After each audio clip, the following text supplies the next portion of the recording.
Let's deal with the offside rule first, because that'll be a little bit not too complicated, but a little bit more involved in the explanation.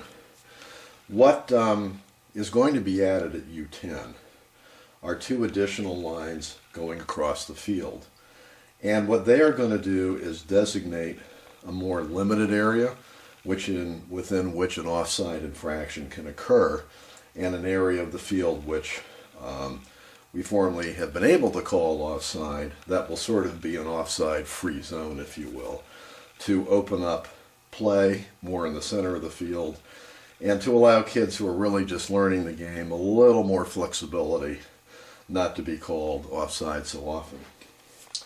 So these lines really are called kind of build-up lines or development lines. We can just call them really a new offside line on both sides of the field. So there's going to be a new line on each side of the field, and it will be basically equidistant between the center line and the outer line of the penalty area. The purpose of the line then is to designate that anything between the lines will no longer be subject to a possible offside call.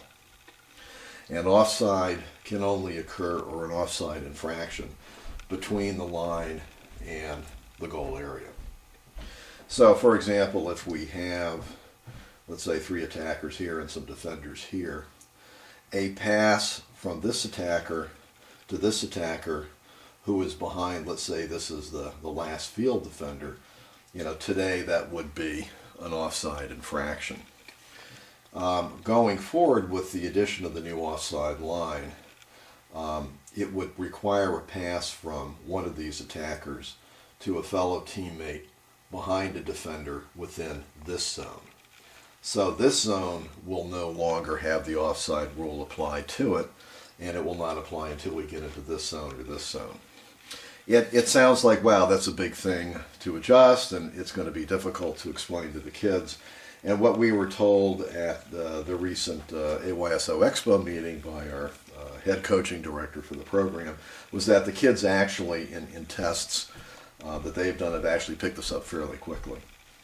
And what it's going to prevent, and I've seen this many times and called it, unfortunately, as a referee, is there's always the kid who just has trouble seeing the offside principle early on in their development, and they're always offside just a little bit past midfield, and you keep calling it, and the coach gets frustrated, and the parents get frustrated, and the kids get frustrated. What this now allows is for that not to happen here.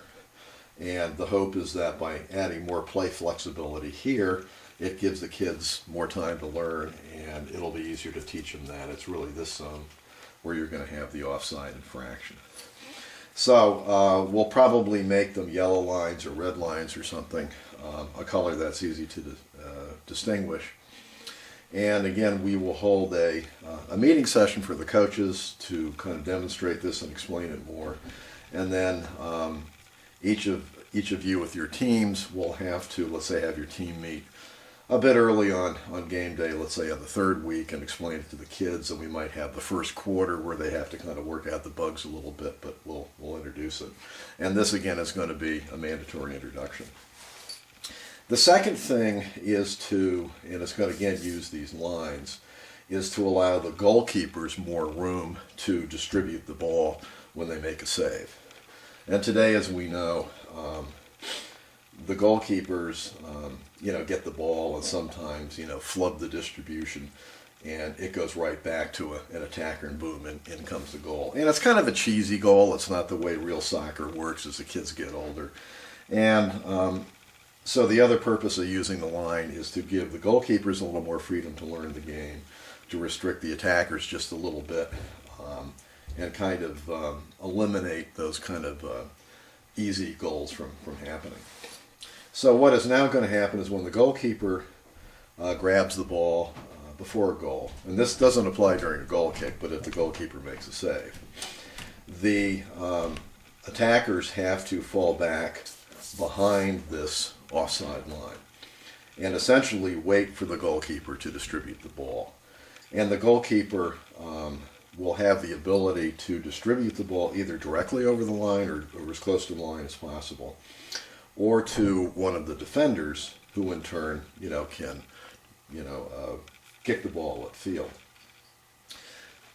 If the goalkeeper decides to distribute it to a defender, think of it as like an indirect kick. When the defender finally touches it, then the attackers can move in. This will also give the defender some time to clear it out. And we're trying to teach the principle of building up an attack from the goalkeeper to defenders and defenders up to their midfielders and so forth, rather than just the proverbial big kick.